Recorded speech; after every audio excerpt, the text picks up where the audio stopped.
The beginning of the story was all the events that led up to what was going on in 2007. Everything from local politics, which was anti-homeless and a lot of people out of work and in poverty downtown, and the national scene of less money for mental health. Camp Quixote began as a protest in a downtown parking lot against perceived anti-homeless ordinance. Just at the time when the police were going to come bust it up, a local church offered it sanctuary on church grounds. It then moved from one church parking lot to another for 7 years.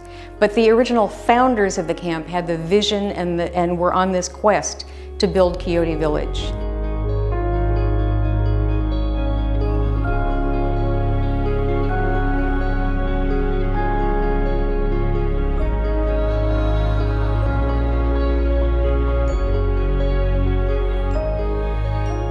The theme of overcoming fear was very powerful. We were required to have a community meeting in the community of the church we were going to sort of inform all the neighbors that the camp was coming and to answer any questions they had about it. And at first those meetings were packed and people were full of anger and fear and opposition. And within weeks after the camp moved into their neighborhood, that melted away. Because the experience of having the camp in the neighborhood was so completely different than what people expected. The camp took care of itself. They picked up litter for a couple block radius around the camp. They were great citizens. They were good neighbors. The mission of Quixote Village is to provide permanent supportive housing to up to 30 folks who have been chronically homeless during their lives. Just getting to know the first inhabitants of Camp Quixote was an epiphany, a revelation in the sense of understanding that we're talking about real people in real dire straits who had desires to take control of their lives. You know what, I look at it, it's my cabin. And no one can take it away from me, and I'm so grateful. I mean, I was sitting on top of the world. I lost everything due to a bad operation. I lost my family, I lost my business, I lost everything, and I ended up homeless. I've sat there and just barely made it through the night with gas just to keep heat in my car for me and my dog to stay warm. I'm very grateful to be here. And I wish there was more places like this to help people.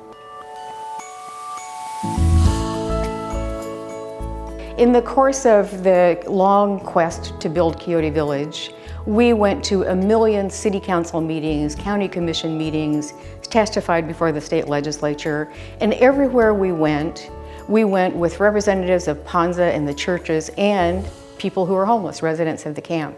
And residents of the camp became powerful advocates for themselves and for people who are homeless in general.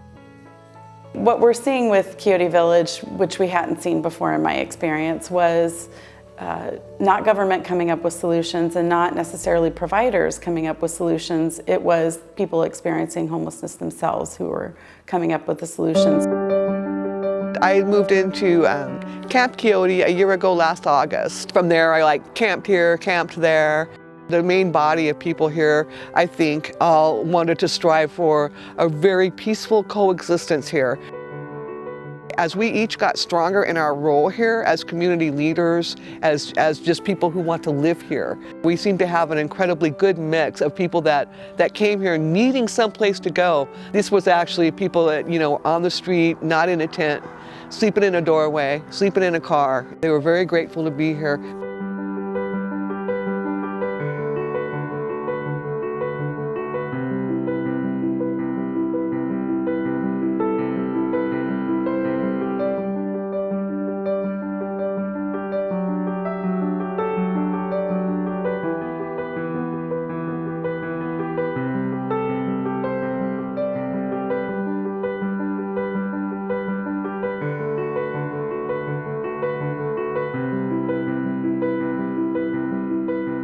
Quixote Village is responding to a certain component of the homeless continuum of folks who need the kind of permanent supportive housing with a lot of staff support that we provide.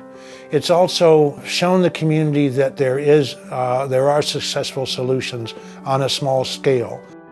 Camp Quixote and Quixote Village have changed minds in Olympia about homelessness, in that they realize that people have a voice. Just because you're homeless doesn't mean you don't have a voice. The other night, when it really froze bad and I saw the lake, the pond froze over, I sat here and just cried because I was so grateful that I'm warm. So, and I sit there and think of all these people that are still out there that are suffering. Some have some very bad drug addictions they need help with, and there's some out there that just, they need help like I do. We need to stop creating homeless people. We cannot build housing faster than we're creating homeless people at this point.